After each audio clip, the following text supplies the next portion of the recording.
তোমাদের স্বাগত জানাই প্রিয় শিক্ষার্থী বন্ধুরা, আশা করি তোমরা ভালো আছো। তো আজকে আমরা এই ভিডিওতে আলোচনা করব মাধ্যমিক 2025-এর জন্য ইতিহাসের প্রশ্নমান 8-এর মোস্ট ইম্পর্টেন্ট প্রশ্নগুলো নিয়ে। তো তোমাদের বলবো তোমরা ভিডিওটি না টেনে শেষ পর্যন্ত ধৈর্য সহকারে দেখো। তো কথা না বাড়িয়ে ভিডিওটি শুরু করা যাক।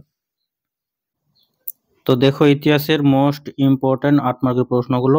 প্রথম প্রশ্ন অন স্ক্রিন তোমরা দেখতেই পাচ্ছ, রবীন্দ্রনাথ ঠাকুরের শিক্ষা চিন্তা ও শান্তি নিকেতন ভাবনার সংক্ষিপ্ত পরিচয় দাও, অথবা এই প্রশ্নটি ঘুরিয়ে আসতে পারে প্রকৃতি মানুষ ও শিক্ষার সমন্বয়ে রবীন্দ্রনাথ ঠাকুরের চিন্তা ভাবনা আলোচনা করো।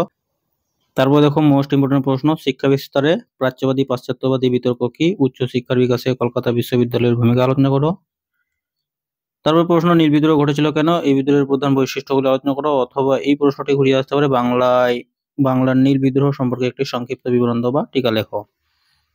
তারপর পড়বে তোমরা মহাবিদ্রোহের চরিত্র ও প্রকৃতি বিশ্লেষণ করো, ভারত ছাড়ো আন্দোলনের শ্রমিকদের ভূমিকা বিশ্লেষণ করো, ওয়ার্কার্স এন্ড পেজেন্ট পার্টি সম্বন্ধে একটি সংক্ষিপ্ত টিকা লেখো। তারপর বলবে তোমরা সশস্ত্র বিপ্লবী আন্দোলনে নারীদের অথবা ছাত্রদের ভূমিকা বিশ্লেষণ করো। তারপর বলবে 20 শতকের ভারতীয় উপনিবেশ বিরোধী আন্দোলনে বামপন্থীদের ভূমিকা আলোচনা করো। তারপর 19 শতকের প্রথমার্ধের সতীদাহ বিরোধী প্রচেষ্টাগুলির পরিচয় দাও, রামমোহন রায় কিভাবে সতীদাহ ও বিরোধী আন্দোলনকে সাফল্যমণ্ডিত করেন, এটা বিরোধী হবে। তারপর দেখো লেখায় লেখায় জাতীয়তাবাদের বিকাশ কিভাবে হয়েছিল সংক্ষেপে আলোচনা করো। তো এই ছিল কয়েকটি গুরুত্বপূর্ণ মোস্ট ইম্পর্টেন্ট 8 মার্কের প্রশ্ন।